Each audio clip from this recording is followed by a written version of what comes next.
একটা সাধারণ শহুরে মেয়ের জীবন হঠাৎ করেই জড়িয়ে পড়ল এক অদ্ভুত রহস্যের জালে। প্রতিদিন অফিস থেকে ফেরার পথে সে ফুটপাতের এক ছেঁড়া জামার ভিখারিকে খাবার আর সাহায্য দিয়ে আসছিল।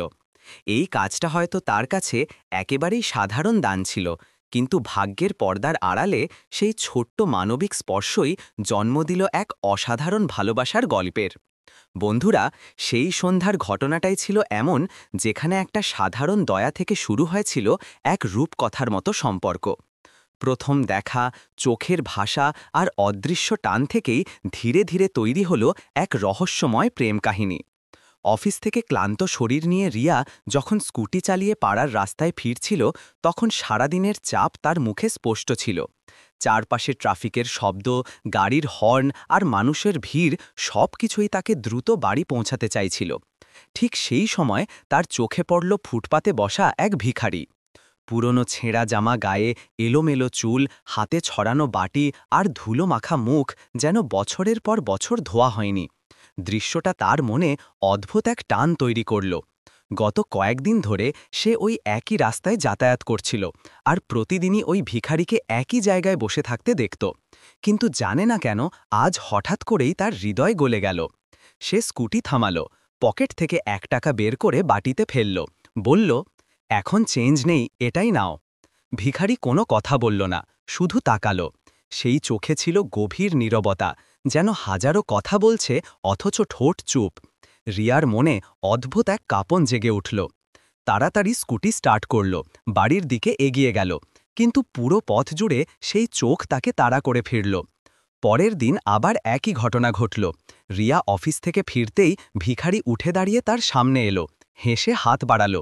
রিয়া পকেট থেকে কয়েকটা সিক্কা দিল, কিন্তু এবারও সেই একই প্রশ্ন তার মনে জেগে উঠল। এই লোকটা কেন এমনভাবে আমার দিকে তাকিয়ে থাকে? শুধু টাকার জন্য, নাকি এর আড়ালে অন্য কোনো রহস্য আছে?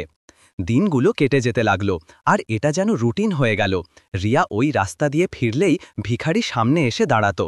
টাকা দিত সে, আর ভিখারি তার দিকে তাকিয়ে থাকত। বিনা শব্দে জন্ম নিতে লাগলো এক অদ্ভুত সম্পর্ক, চোখের ভাষায় কথোপকথনের সম্পর্ক। একদিন রিয়া জানালার পাশে দাঁড়িয়ে দেখল ভিখারি তার বাড়ির আশেপাশে ঘুরছে। তার হৃদয় আবার নরম হলো।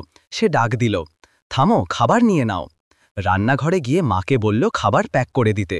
দরজায় গিয়ে খাবারটা তার হাতে দিল, কিন্তু খাবার নেওয়ার সময়ও সেই চোখ শুধু রিয়ার দিকে স্থির ছিল, যেন লুকিয়ে আছে কোনো গভীর কাহিনী। ভয় আর দয়ার মাঝে রিয়া দরজা বন্ধ করে দিল, কিন্তু তার ভেতরের অস্থিরতা বাড়তেই থাকল। সারা রাত ঘুম হলো না তার, মনে হচ্ছিল সেই চোখ যেন অন্ধকারেও তাকে খুঁজে ফিরছে। মা যখন জানল যে রিয়া প্রতিদিন ওই ভিখারিকে খাবার দেয়, তখন হেসে বলল, বেটি, কোনো ভুখার মানুষকে খাবার দেওয়া বড়ই পুণ্যের কাজ, ভগবান তোমাকে এর ফল দেবেই। রিয়া মাথা নাড়ল, কিন্তু মনে তীব্র ঝড় চলছিল। প্রশ্নটা কুড়ে কুড়ে খাচ্ছিল, এই মানুষটা আসলেই কে? কেন সে প্রতিদিন আমার জন্য অপেক্ষা করে? একদিন ভিখারি খাবার নিতে গিয়ে হঠাৎ রিয়ার হাত ধরে ফেলল। রিয়া চমকে উঠল, ভয় আর রাগে তার চোখ চকচক করতে লাগল। হাত ছাড়াতে গিয়ে সে বলল, এভাবে হাত ধরা একেবারেই সহ্য করব না। ভিখারি শান্ত কণ্ঠে বলল, ভয় পেও না ম্যাডাম, আমি শুধু একটা কথা বলতে চাই। আমার আপনার টাকার দরকার নেই, দরকার আপনার হৃদয়ের। আমি আপনাকে ভালোবেসে ফেলেছি। রিয়া যেন নিজের কানকে বিশ্বাস করতে পারছিল না। রাগে কাঁপতে কাঁপতে সে বলল, লজ্জা করে না তোমার? তুমি তো ভিখারি, আমি মানবতার খাতিরে তোমার সাহায্য করি, আর তুমি এটাকে ভালোবাসা ভেবেছ? কিন্তু ভিখারির চোখে ভয় বা লজ্জা ছিল না। দৃঢ় কণ্ঠে সে বলল, ভালোবাসা কখনো অবস্থান দেখে হয় না। হৃদয় যখন কারো কাছে চলে যায়, তখন সে ভিখারি হোক বা রাজা, তাতে কিছু যায় আসে না। রাগে খাবারটা তার হাতে ঠেলে দিয়ে রিয়া দরজা বন্ধ করে দিল, কিন্তু সেই রাতে কানে বাজতে থাকলো ভিখারির কথা, ভালোবাসা অবস্থান দেখে হয় না। পরের দিন যখন রিয়া ভিখারিকে হুমকি দিল পুলিশে দেওয়ার, তখনও সে দৃঢ়ভাবে বলল, আমাকে না চাইলে স্পষ্ট বলো, কিন্তু জানো আমার হৃদয় সত্যিই তোমার জন্য। রিয়া বিভ্রান্ত হয়ে পড়ল, তার সন্দেহ ভাঙল না, আবার ভিখারির কথার সত্যতাও অস্বীকার করতে পারল না। একদিন সে খাবার ফিরিয়ে দিয়ে চলে গেল। রিয়া হাতে খালি ডাব্বা নিয়ে দাঁড়িয়ে রইল। মনে প্রশ্ন জাগল, যদি সে প্রতারণা করতে চাইতো, তাহলে খাবার ফিরিয়ে দিল কেন? কয়েকদিন ধরে ভিখারি আর আলো না। রিয়ার মন অজান্তেই তাকে খুঁজতে লাগল। প্রতিদিন অফিস থেকে ফিরেই তার চোখ সেই ফুটপাতের দিকে চলে যেত, কিন্তু খালি ফুটপাত যেন আরও বড় শূন্যতা তৈরি করত। সপ্তাহ গড়িয়ে মাস কেটে গেল, তবু সে ফিরে আলো না। রিয়া অস্থির হয়ে পড়ল। মনে হতে লাগল, সে কি আমাকে সত্যিই ভালোবাসত, নাকি আমি ভুল বুঝেছিলাম? হঠাৎ একদিন রিয়া স্কুটিতে ফিরছিল, তখনই ভিখারিকে দেখল। কিন্তু এবার সে হাত বাড়াল না, টাকাও চাইল না, শুধু ধীরে বলল, আপনি কেমন আছেন? প্রথমবার সে কথায় প্রশ্ন করল। রিয়া অবাক হল, বলল, তুমি এতদিন কোথায় ছিলে? ভিখারি হেসে উত্তর দিল, অসুস্থ হয়ে পড়েছিলাম, এখন ঠিক আছি। রিয়ার হৃদয় নরম হয়ে গেল। সে টাকা বের করতে চাইল, কিন্তু ভিখারি মাথা নেড়ে বলল, এখন আমার ভিক্ষা দরকার নেই, যদি কিছু দিতে চান তাহলে হাসি দিন। রিয়ার মুখ লাল হয়ে গেল, স্কুটি স্টার্ট করে চলে গেল, কিন্তু কানে বাজতে থাকলো সেই শব্দ, আপনার হাসি। দিনগুলো পাল্টে গেল। এখন রিয়া তাকে দেখলেই নিজের অজান্তে হাসি দিত। দুজনের চোখে জন্ম নিল এক নীরব সম্পর্ক। রিয়ার মনে হলো এই মানুষটা সত্যিই তাকে ভালোবাসে। একদিন সে জিজ্ঞেস করল, আমাকে ভালোবাসলে কেন? আমার মধ্যে এমন কি দেখেছ? ভিখারি শান্তভাবে বলল, আমি শুনেছি আপনি আপনার ভাই বোনদের খাতিরে নিজের বিয়ে পর্যন্ত ঠেলে দিয়েছেন, নিজের সুখ বিসর্জন দিয়ে পরিবারের জন্য বাঁচেন। আমি প্রথম দিনই বুঝেছিলাম আপনি শুধু সুন্দর নন, আপনি বড় মানুষ। রিয়ার চোখ ভিজে উঠল।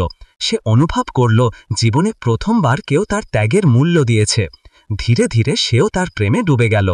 কিন্তু ভাগ্যের খেলা আবার শুরু হলো। একদিন থেকে দুদিন, তারপর সপ্তাহ কেটে গেল। ভিখারি হঠাৎ অদৃশ্য হয়ে গেল। রিয়া অস্থির হয়ে খুঁজতে লাগল, কিন্তু কোথাও তাকে পাওয়া গেল না। এদিকে বাড়িতে বিয়ের চাপ বাড়তে লাগল। মা বলল, তুমি অনেক কুরবানি দিয়েছ, এখন নিজের ঘর জমানো দরকার। রবিবার এক ছেলের পরিবার রিয়া দেখতে এলো, কিন্তু রিয়ার মন অন্য কোথাও ডুবেছিল। ঠিক তখনই দরজা ভেঙে ভেতরে এলো এক যুবক, পরিষ্কার জামা, আত্মবিশ্বাসে ভরা মুখ। রিয়া চমকে উঠে বলল, অর্জুন? হ্যাঁ, সেই ভিখারি আসলে ভিখারি নয়, সে ছিল আন্ডার কাভার পুলিশ অফিসার। নিজের পরিচয় লুকিয়ে শিশু অপহরণের এক গ্যাং ধরার মিশনে ছিল। অর্জুন সবার সামনে সত্যি বলল, আমি ভিখারি নই, আমি পুলিশ অফিসার। ভিখারির ছদ্মবেশ নিয়েছিলাম মিশনের জন্য। রিয়ার মানবিকতা আমাকে বদলে দিয়েছে, আমি তাকে ভালোবাসি। সে দেখালো পায়ের গুলির ক্ষত। মাসের পর মাস হাসপাতালে ছিল বলে রিয়ার কাছে যেতে পারেনি, কিন্তু প্রতিদিন রিয়াকে মনে করত।